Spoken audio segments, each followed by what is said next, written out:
Olá pessoal, tudo bem?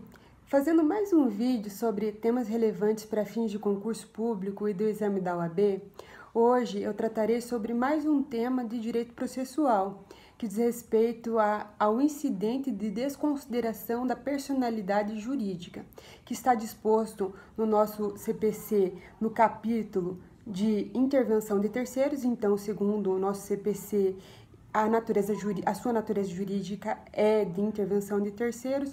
E por que ela foi tratada no nosso CPC? Ora, para fazer face ao nosso direito material. Como nós sabemos, o Instituto da Desconsideração da Personalidade Jurídica já é tratado no nosso Código Civil, no artigo 50, e também no nosso CDC, no artigo 28, que, segundo a nossa doutrina, a sua aplicação é disposta por duas teorias: a teoria maior da desconsideração e a teoria menor da desconsideração. A teoria maior, ela é aplicada para fins do Instituto da Desconsideração no nosso Código Civil. Por quê? Porque, segundo o artigo 50, há a desconsideração da personalidade jurídica quando há o abuso da personalidade jurídica caracterizada pelo desvio de finalidade ou pela confusão patrimonial. Então, um exemplo é quando os sócios de uma determinada sociedade empresária, eles confundem o seu próprio patrimônio pessoal com o patrimônio da empresa, ou seja, da sociedade empresária, por assim dizer.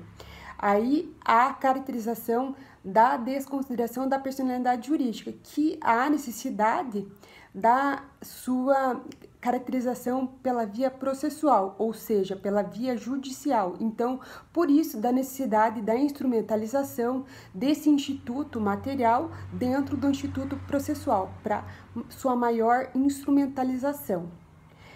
Como eu vinha dizendo, a aplicação dessas duas teorias e a aplicação da teoria maior no artigo 50 em função dessa necessidade da caracterização da desconsideração em função do abuso da personalidade jurídica com o desvio da finalidade da pessoa jurídica ou pela confusão patrimonial. Então, em função dessa necessidade de caracterização de um desses dois elementos, no artigo 50, a caracterização dessa teoria maior da desconsideração, porque há uma necessidade maior de caracterização desses elementos. Então, por isso, a denominação dessa teoria de teoria maior da desconsideração da personalidade jurídica. Já a teoria menor é aplicada no nosso CDC, no artigo 28, porque, segundo o artigo 28, há a caracterização da desconsideração da personalidade jurídica no âmbito do CDC, no âmbito do direito do consumidor, quando, em detrimento do consumidor, há o abuso de direito, há o desvio de finalidade da pessoa jurídica por uma infração da lei, uma infração do estatuto, do regulamento da sociedade empresária, do fornecedor, por assim dizer, no direito do consumidor, é claro, ou também um estado de insolvência ou de falência desse fornecedor por uma má administração, por uma má gestão da pessoa jurídica do fornecedor. Então, segundo a doutrina, há a caracterização de uma teoria menor da desconsideração, porque não há necessidade da comprovação de tantos elementos quanto no nosso Código Civil, no artigo 50. Por isso, então, da aplicação dessas duas teorias segundo a nossa doutrina.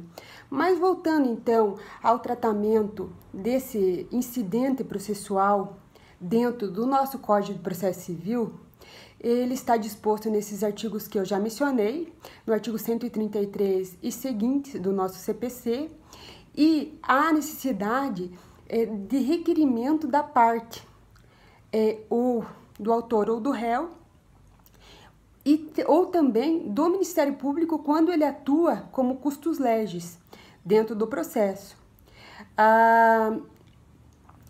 Também pode ser caracterizado como um incidente dentro de um processo principal, então há necessidade de distribuição, de anotação de distribuição desse incidente dentro de um processo principal, e nesse caso haverá suspensão do processo principal até a resolução, a solução desse incidente de desconsideração, após então a retomada desse processo principal com já a decisão do incidente. Também há a possibilidade de caracterização e de requerimento dessa desconsideração em uma petição inicial, como um processo principal. Então, nesse caso, não haverá necessidade de suspensão, porque não haverá necessidade de suspensão de nenhum processo, porque já haverá a desconsideração como um processo principal e não como um incidente processual. Então, há essa distinção desses dois processos, como um processo incidental dentro do processo principal ou como um verdadeiro processo principal numa petição inicial. Quando há o requerimento desse incidente como processo principal, então o autor ele vai fazer a citação ou do sócio ou da pessoa jurídica, da sociedade empresária, por assim dizer. E esses sócios ou essa pessoa jurídica que é citada, ele vai ter o prazo de 15 dias para se manifestar e para juntar as provas que vão corroborar a sua manifestação, as suas alegações. Aí vai haver um processo instrutório e após essa instrução, o magistrado ele vai prolatar uma decisão interlocutória. Então, a natureza jurídica dessa decisão é uma decisão interlocutória que posteriormente caberá, se a pessoa quisesse insurgir um agravo de instrumento, segundo o nosso artigo 1015 do Código de Processo Civil. E se esse incidente processual ele for aforado em sede de segundo grau, então vai ser decidido por um relator.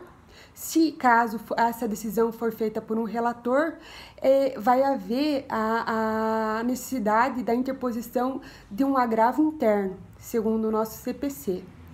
E se ela for acolhida, esse pedido de desconsideração, então o seu efeito vai ser de que vai haver a caracterização dessa desconsideração da personalidade jurídica e todos os negócios jurídicos que foram feitos, uma oneração de bens, uma alienação de bens feita em fraude à execução, então vão ser desconsiderados e vão ter como efeito uma ineficácia desses